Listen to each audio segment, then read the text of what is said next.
Hello, Acho. Let's read out the questions. Question says the figure shows certain wire segments joined together to form a coplanar loop. The loop is placed in perpendicular magnetic field in the direction going into the plane of the figure. The magnitude of the field increases with time. I1 and I2 are the current in the segment AB and CD. Then we have to find the relation between the currents.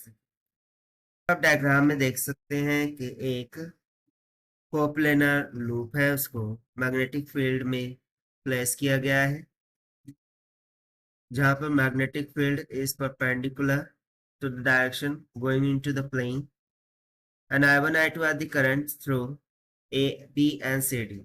सो हमें I1 I2 में relation को find out करना है और उनके directions को बताना है। तो चलिए स्टार्ट करते हैं सोल्यूशन से। But before of it, let's talk about the key concept which we are going to use here for this question. So इस क्वेश्चन को सॉल्व करने के लिए हम लेंस लॉ का यूज करेंगे। सो इसको एक्सप्लेन कर देते हैं कि हमें कोई एक कॉइल दी हो और उसमें से करंट को फ्लो किया जाता हो। सो बाय बायवर्ट-सेवर्ट लॉ इसके अक्रॉस में फ्लक्स लिंकेज होंगे जिसके द्वारा एक ईएमएफ इंड्यूस, बट उस इंड्यूस ईएमएफ के कारण से इस कॉइल में एक बैक इंड्यूस्ड करंट प्रोड्यूस होगा और ये जो इंड्यूस करंट होता है वो उस induce EMF induce magnetic field को, जो कि बेसिकली चेंज हो रही होती है, अपोज करता है।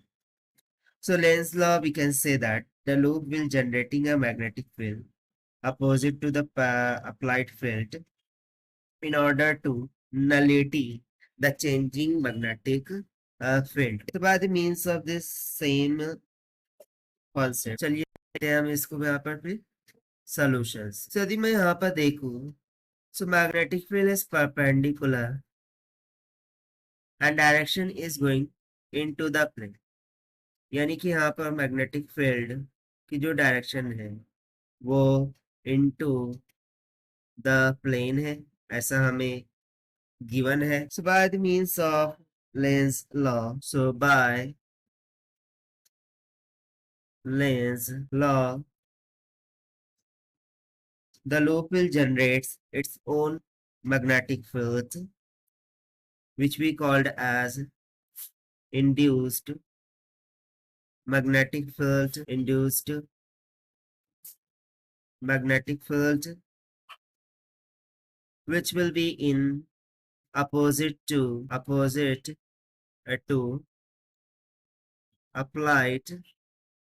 magnetic field, जो कि बेसिकली अप्लाइड मैग्नेटिक फील्ड के अपोज करेंगे, so that it will oppose the change in magnetic field.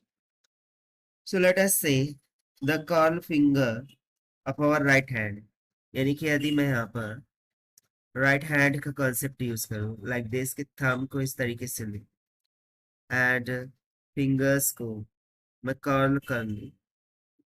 So right hand current की दिशा को दर्शा रहा हूँ। सो ये जो कर्ल फिंगर्स हैं वो मैग्नेटिक फील्ड की डायरेक्शन को दर्शाएंगे। सो चूंकि यहाँ पर curl fingers of our right hand in such a way that all the four fingers point to the direction of current into the loop, then thumb point towards the perpendicular to the plane of the fingers, indicate the direction of the magnetic field. So magnetic field as per Len's law has to be outward. So Len's law के according देखिए, ये thumb ऊपर की तरफ जा रहा है, current की दिशा को दिखा रहे हैं, ये इस जानिब जा रहे हैं और बोला भी गया है कि जो मैग्नेटिक फील्ड है वो इनटू द प्लेन है। सो इनटू द प्लेन है, इसको अपोज करने के लिए ऑब्वियसली जो करंट की दिशा है, यानी कि जो बैक इंड्यूस मैग्नेटिक फील्ड, वो इसका अपोजिट डायरेक्शन में होंगी। सो यदि मैं मान लो कि ये बेसिकली क्लॉकवाइज डायरेक्शन है, तो जो induce current induce magnetic field है वो एंटी क्लॉकवाइज यानी कि आउटवर्ड की डायरेक्शन में होंगी।